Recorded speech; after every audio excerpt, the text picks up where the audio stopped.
So we've talked before about the flags that have been flying outside of Justice Alito's home, or should I say the flags that he blamed his wife for hanging outside of their home.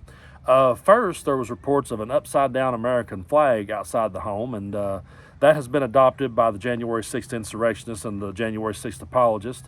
Also, there was reports of a Appeal to Heaven flag, another flag that the January 6th folks have adopted. So people begin to say, how could he sit on a trial concerning January 6th to not be biased? And a lot of people started calling for him to recuse himself from any case like that.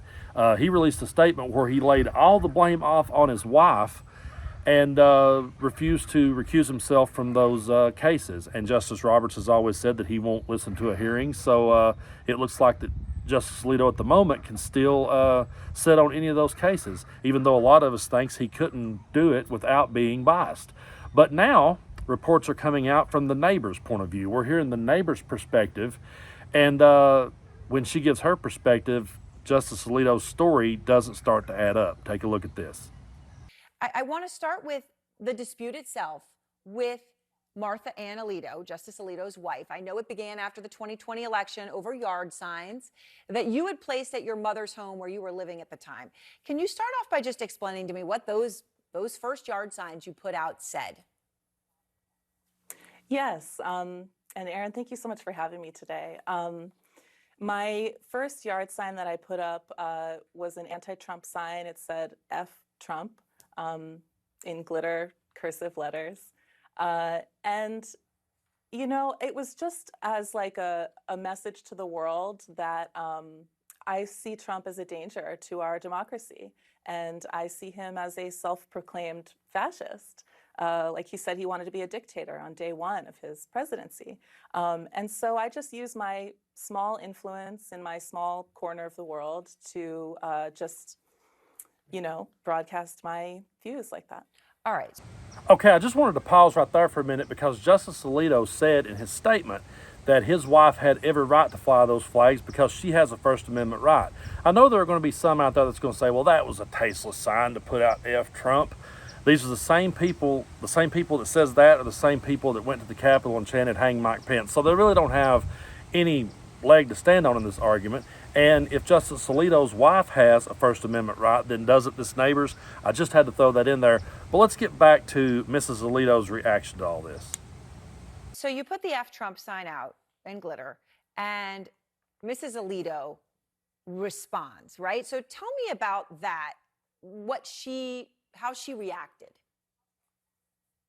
Yeah, so there were a handful of times that we somewhat interacted, like not actually speaking, but you know, she kind of stopped in front of the house and gave us a long glare. And I just want to emphasize that the interaction that happened on February 15th is the one that they're using as an excuse for why they flew the flag. And I really want to hammer home the fact that that happened on February 15th, and their flag went up 2 or 3 weeks before that.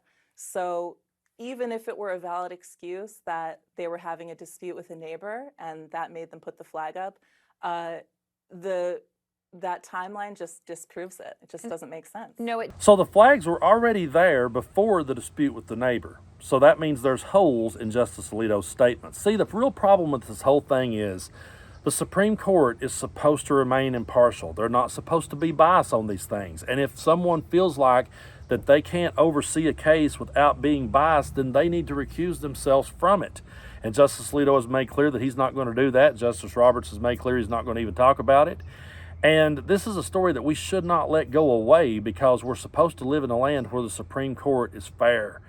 And when you're flying flags like that outside your home, you can use every excuse in the world. It's the same symbols that the January 6th insurrectionists have used, and you're using them. Even if they were doing it as a rebuttal to the neighbor, even if that's what they were doing, they could have came up with a different kind of sign, couldn't they? They used the same ones that the January 6th apologist is using. And that pretty much tells the tale. But speaking of the upside down American flag, let's get back to this because this is really good.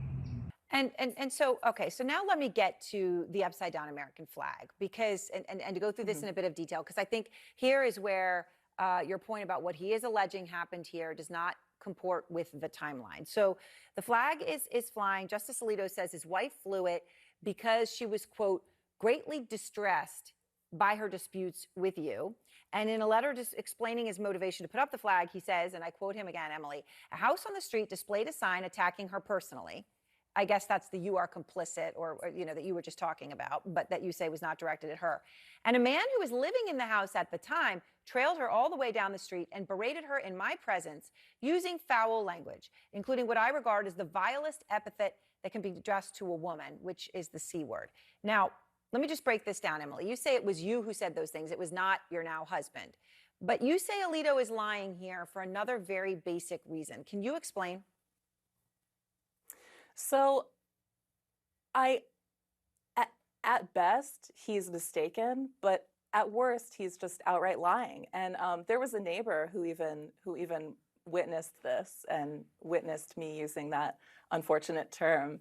And what else I said in that interaction is so important, and I hope it's not getting forgotten in the discourse around the word. In that interaction, she approached us, started screaming at us, used all of our full names, which to me felt like a threat because you're a stranger. We don't know you. You don't know us. How do you know our full names? And I started yelling, how dare you? Because they both were there at the same time. So I said, how dare you? You're on the highest court in the land. You represent the Supreme Court of the United States. You're behaving this way. You're yelling at a neighbor. You're harassing us. How dare you? Shame on you. And I did use the word. So if that in any way, distracts from that real message, I do regret using the word because the message is important. It's like the power imbalance between these people and me. I'm nobody to them. So, and the fact they took umbrage with my sign is telling enough. It shows like a bias, doesn't it? I mean, folks, how many clips have I shown you, and how many clips have you saw yourself of MAGA harassing someone, and then when they get it gave back to them, the story gets flipped, the script gets flipped, and suddenly they were attacking us. We were just exercising our First Amendment rights, and they came after us. This has been MAGA's calling card this whole time. So I have to be honest with you. I believe the neighbor on this one because how many times have we saw this same type of behavior play out? This is one of those stories that, I don't think we can let this one go away, and I think Justice Alito has to be held accountable for this. I don't think that he should oversee any trial on January 6th because clearly there is a bias there. He's using the symbols that they used. He can blame it on his wife all day long. He can blame it on free speech all day long. He can say all those things. But what people need to understand is, yes, you have free speech. You can fly whatever flag you want to. You can protest however you see fit. But there's going to be consequences to your free speech. And that's something that gets lost so many times. If Justice Alito feels so strongly about January 6th, fine. He can feel however he wants to feel about it. He has the First Amendment right to do that, but he also has a job as a Supreme Court justice to sit down and be fair and not be biased. So we need to keep our eyes on this story, and we need to keep pointing it out because when these trials do finally come up, Justice Alito does not need to be anywhere near them.